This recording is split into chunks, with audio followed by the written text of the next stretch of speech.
Chair recognizes Ms. Stansbury for 5 minutes.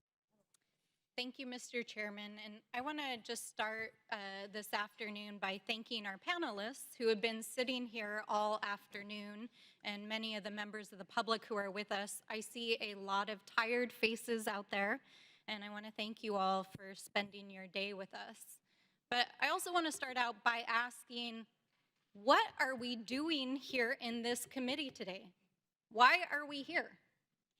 Why is this committee devoting a day-long hearing to a political conspiracy theory that was planted in the media by Rudy Giuliani to support Donald Trump's re-election campaign?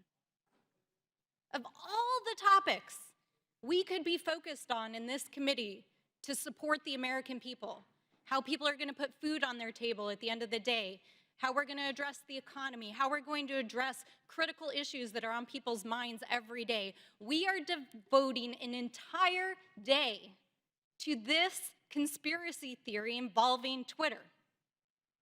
Now, the mission of this committee is to root out waste, fraud, and abuse, and to conduct oversight on behalf of the American people. And if you need any evidence of waste, fraud, and abuse, how about the use of this committee's precious time, space, and resources to commit to this hearing? You know, I don't even understand why we're here right now, but I do want to clarify some key facts about what we've heard today. So I'm going to get into it for just a few moments. Ms. Gaddy, thank you for being here today. Mr. Baker, you have already stated publicly that Twitter's handling of this issue was a mistake. Is that correct? Yes or no is fine. Yes, that's correct. I don't think I have stated that publicly yet, but that is what the CEO of the company said.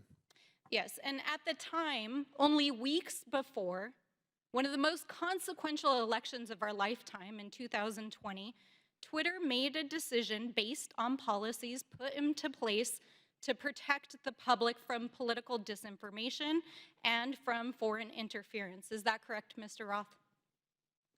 Yes.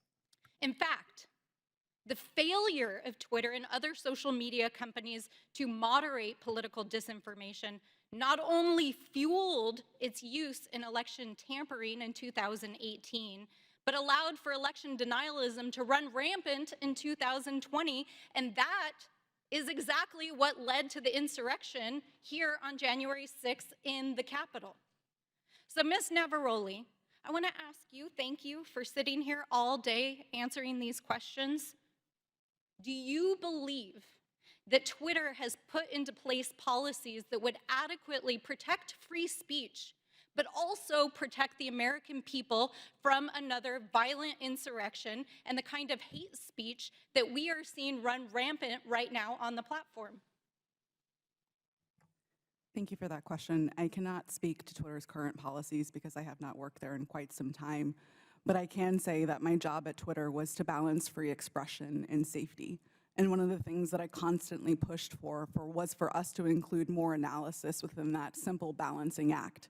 And instead of asking just free expression versus safety, to say free expression for whom and safety for whom. So whose free expression are we protecting at the expense of whose safety? And whose safety are we willing to allow to go to the wind so that people can speak freely? Exactly, right? Because Twitter refused to sanction Donald Trump's account long before it was actually banned. When violent rhetoric and other rhetoric was already being used on the platform. And in fact, since the latest acquisition of Twitter by Elon Musk, the company's Trust and Safety Council, as represented here today, has been dissolved. And the accounts of individuals like Donald Trump, who incited violence in the Capitol, have been restored. And we are seeing anti-Semitism, hate speech, dangerous rhetoric, violence being put on Twitter every single day. Election tampering, disinformation, violence, the attack on our Capitol. Mr. Chairman, that is what we should be holding oversight hearings on in this committee.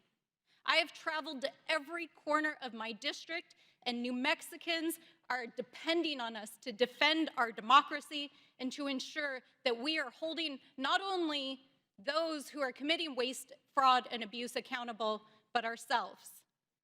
So let's not waste the precious taxpayers' time and dollars holding hearings about Four Seasons landscaping style conspiracy theories and actually get to work for the American people. Would the gentlelady yield to a question? Mr. Chairman, I yield back.